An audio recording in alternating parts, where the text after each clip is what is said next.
Hi everybody, welcome back to my channel. Today's video we are going to be doing the end of year book tag for 2023. This tag was actually created by one of my favorite booktubers, Destiny Sidwell. I actually grabbed the questions from, I believe, Rachel Catherine when she did the video, so they might be slightly worded different, but yeah, I'm very excited. We're going to be closing out 2023 reading, talking about all of the stats and all of these things, and this is also going to be the last video for Bookmas this year. I know that I did say I was going to post a video on Christmas. However, in order for me to spend some more time with my family and just enjoy the holiday season, I'm going to actually not be posting on Christmas. So yeah, this is the last video for Bookmas, which is very sad. If there's one thing that doing Bookmas this year and, you know, doing this the way that I did it this year is I definitely proved to myself that if I really want to, I could definitely post more than once a week and be okay with it. I'm very excited for this coming year and the things that I have planned for the new year with this channel and everything like that. I'm gonna shut up. We're gonna get into this video. So I have all of the questions on my phone. We are going to start with the most disappointing book of the year, and this one I feel like is kind of hard because it's not that it necessarily was like the most disappointing read that I read, but I hyped it up a little too much in my brain, and that is A Curse for True Love, which I feel like is kind of like,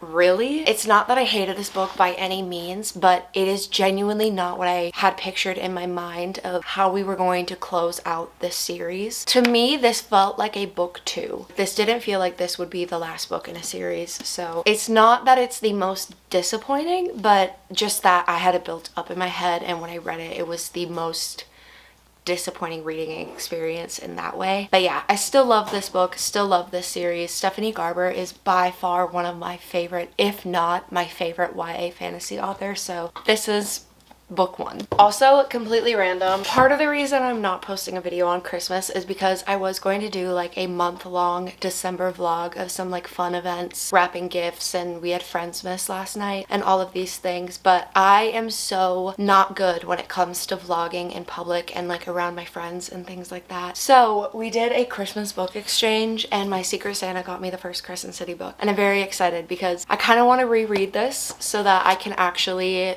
try and read the second Crescent City book in 2024. I DNF'd it. It's just been staring at me since. Finally got a physical copy of this, which is really fun. I need to already redo reorganizing my bookshelf. Stella literally was sleeping on the couch and I was like, hey, let's lay in bed. I'm gonna film a video. And now she's causing havoc, but it's fine. The next question is Underdog Book of the Year. I should have like grabbed the books before I started this video, but I just started filming. Oh, it's probably because I can't see it. It's like all the way up there. But Bad Luck Charm. I've been raving about that book since I read it. I don't even know what the series is technically called, but it is about Graham Graves and Gwendolyn Good. She owns a shop in Salem, Massachusetts. Basically all these like occult things start happening where they think that she's in danger, and Graham is this like personal private investigator and they have it passed. I don't know, I loved the book so much and I've not heard a single person talk about it. I found it on a random TikTok quote and I had the best time with it. I think too, I've noticed this year I had really good times reading books that like I didn't go into it with any expectations. Honestly, with Iron Flame, I've been avoiding everything on TikTok, like everything, because I loved Fourth Wing, but I waited until the hype had kind of died to read the book. I don't want to know other people's opinions about a book before I go into it, really, because I want to form my own opinions about the book versus reading the book and maybe I'm really liking it but everyone else is hating it, so in the back of my mind I'm starting to hate it. I don't know, I'm super chatty today. I don't know what's going on. A book that was overhyped.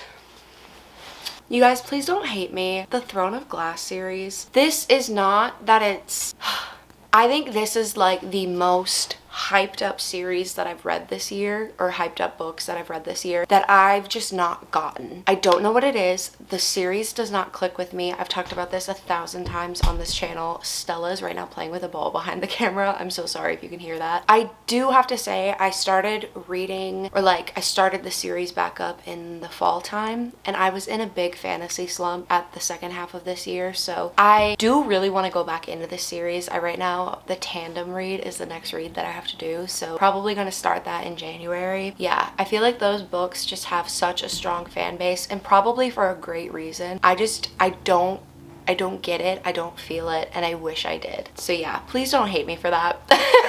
I'm so sorry. The next question is favorite book couple. Now, I read quite a few romances, and I just did my top 10 books of 2023 video, so I'm trying not to have like the exact same answers for all of these. Obviously, a lot of the books that I talk about in that video are probably going to be mentioned in this video. I absolutely loved Jack and Elsie from Love Theoretically. Also, I read like I think I read all of Emily Henry's backlist this year. It's the first time I've ever read Emily Henry books. Augustus and January from Beach Read. I loved this book so much. I feel like the only reason I don't talk about this book is because Gus is actually the name of my future brother-in-law, so I just never talk about it because like it's kind of weird to talk about a book with like a character's name who like you also know someone with the same name. I don't know. I really liked this book. I thought they were a great couple, and then also Love Theoretically was great as well. Stella is trying to play with me right now.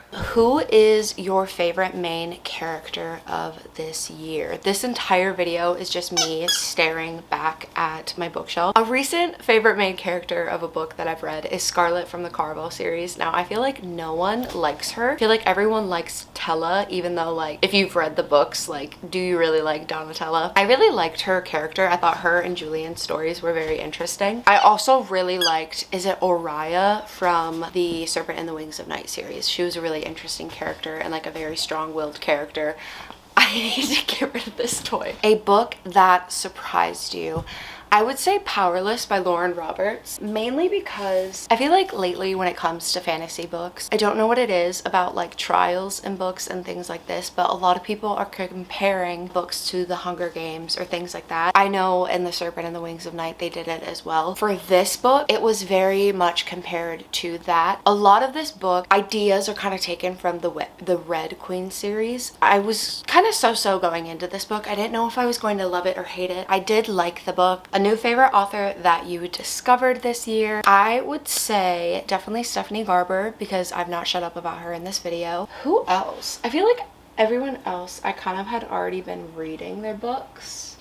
Julia Quinn and Shonda Rhimes. I don't know if is it Shonda Rhimes? I don't know if she actually writes any of the books or if she's the person who does more of the TV stuff, but the Bridgerton books, I really enjoyed those this year, and I had never read any of them before, never read from that author before. I have so many random answers for each of these questions, and like I feel like some of the questions I'm not even really answering. The next question is the happiest read of the year. I feel like the Chestnut Spring series were like very happy books slash like just such a good era of this year when it came to reading. Otherwise, Love Theoretically was a book that I genuinely like, I was giggling the entire time that I read that. I was so just giddy and like blushing the entire time I was reading that book, so definitely that. The most frustrating book of the year, I would say any of the Throne of Glass books that I've read.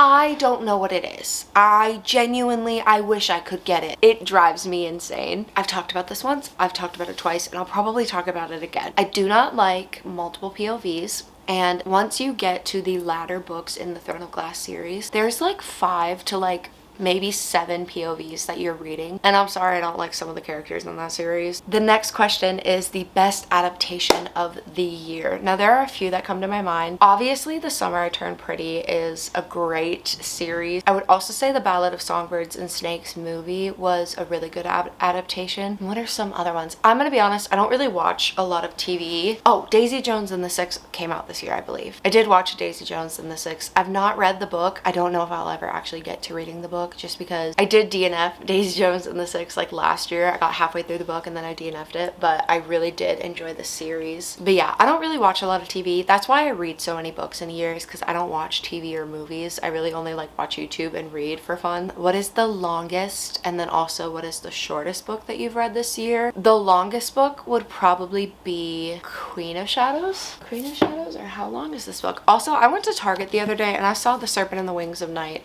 traditionally published for the first time, and that was crazy. I think it's Queen of Shadows. And then the shortest book that I read this year is probably one of the Mindfuck series books, because I read the Mindfuck series on my Kindle. The Mindfuck series is, I believe it's like 5 or 6 books that make up basically just one like regular sized book. Each of the individual books is how you have to read it on Kindle Unlimited, and they're like 90 to 100 pages. So probably that's one of the shortest books that I read this year. The next question is my favorite book cover of the year. This is like very random. Sorry, I won't shut the fuck up about Stephanie Garber, but I love her. Legendary. Love this cover. I know a lot of people do not like the like short covers, because this is actually part of like the other page and the cover ends there. I absolutely adore Legendary's cover. Absolutely adore the serpent and the wings of night. I think this is very cool. It's also cool because in the now traditionally published one, the snake is green and it's blue on this cover. So I think that's cool. Check and Mate's cover I also think is absolutely gorgeous. Not gonna lie, the first time I saw it, I did not like it. It definitely is a cover that grew on me though. I don't know if I have any other favorites. The exclusive edition of Kingdom of the Feared, which is the last book in the Kingdom of the Wicked series. I think this is absolutely beautiful as well. A book that I haven't stopped thinking about on a like normal day-to-day, the Once Upon a Broken Heart series is like always on my mind. Obviously the Dirty Air series. I feel like these answers are so boring and repetitive. I'm so sorry. I feel like I'm having like that struggle of when you actually ask the question, all of a sudden my brain is empty and like I can't think of anything. Yeah, I'm always thinking about those books. And the next question is the cringiest book that I read this year. Unpopular opinion, also kind of the Mindfuck series. Not that the book is bad, but it's cringy in the way that like when certain things happen, I'm like, ooh, this is really Wattpad-y writing. And there's a time and place for Wattpad writing. I don't always love to read books like that. I did like that series and those books, but sometimes I was reading stuff and I was like, ooh, I can't get into this. Like this is really taking me out of this. The next question is an unpopular book that you loved. I'm trying to think of books that I've not already answered this for. Very easy. Sammy Espinosa's Last Review. Another book that I've not really heard anyone talk about. So this is about a girl who has a breakup with her girlfriend, and she ends up, she's a like music like columnist. She writes like pieces on like artists' lives and stuff like that, and she wants to do a review of this super famous rock star, whatever the fuck, and it's basically this guy that she had something with. I don't know. I really liked this book. This would be one of my favorite book covers of this year. I think this is an absolutely beautiful book cover. If you've not read this, you should try this. I really liked it. Very good. I think I read this in like one day, maybe like a day and a half. And then the highest and lowest book that I read on Goodreads. So I'm gonna go to my Goodreads. I don't know how to work Goodreads. I suck at technology. Average rating. Highest book that I read this year, obviously, is Fourth Wing. Could see that coming. And then the lowest book that I read this year was Hide by Kirsten White, which is a book that I was super excited about. I read it in one of my videos in October. It was either like a Halloween themed reading vlog or something along the lines. The premise of that book is there's this game of hide and seek that happens in this abandoned amusement park, except the people that are in the game of hide and seek don't realize that the only way that you get out of the game is if you die. That idea and that premise, like, it sounds so goddamn interesting, and I would love to read a different version of that idea in a book, but it takes this weird turn at the end of the book, and it's just not, like, it's not good. It was one of those books where that happens at the end and you're kind of like, oh damn, I just wasted all this time. And that was what this was about. I just was disappointed because I also had that built up in my head for years. I'd been wanting to read that book. Favorite quotes of the year. I obviously love, I think this is Beach Read, Sometimes I Get Overwhelmed That You Exist. Let me go on my Instagram and see if I can find some quotes. In Happy Place, in every universe, it's you for me, even if it's not me for you. The Confession in Queen Charlotte. It's this whole page, but if you've watched the show, you know what I'm talking about. I don't know off the top of my head. I'm really bad with quotes. In Bad Luck Charm, there's a "Who did this to you" scene. There's a bit of the book where it says, "He was staring at the dried blood on my knees, his eyes far-seeing. With aching slowness, he reached out and skimmed his fingertip across my right kneecap, his touch light as a feather on the wound. Who did this to you?" His voice was a low rasp of rage. "Who hurt you?" Girl, get me out of here. The next question is book with the most unique concept. I would also give that to Hide by Kirsten White. I think that is a great concept, and I've like never read a book like that. A book that I would reread. I already have planned to reread the Dirty Air series in the new year. I also would really like to reread the Once Upon a Broken Heart series now that I've read Caraval. I don't regret reading Caraval after the Once Upon a Broken Heart series, but now it would be fun to go in and see any sort of like clues. And then the next question is my reading goal reflection and reading goals for 2024. My reading goal for 2023 was actually only 25 books. I got Stella when she was 4 months old. She's right now sleeping. Hi. I got her in January this year. She was so much work as a puppy. I had to go to work every day at 8:30. I was pretty much up at 5 in the morning, like trying to get her energy out, all of these things. I never had time to read in the beginning of the year because of it. And so I didn't really start reading a lot until I would want to say like late spring, early summer this year. And I've read plenty of books. And I feel like everyone's been saying this, but my reading goal for 2024 is to actually read a little bit less books. I really want to read some longer books. I want to get back into series. After reading the Caraval series and reading them back to back, I forgot how much fun I have with reading an entire series in one go. I really want to find some series that I can read in the new year. Another reading goal / just like goal in general that I want to have for 2024 is I really want to start a book journal so that I can write down all of my feelings. I feel like it would help with my YouTube videos and just also like remembering the plots of books because I'm awful with that. I want to read more series. I also really want to read more books that like I read when I was younger. Like I really want to reread like Twilight, Maze Runner, those types of books. I have kind of like a strange reading goal. I just want to read more series and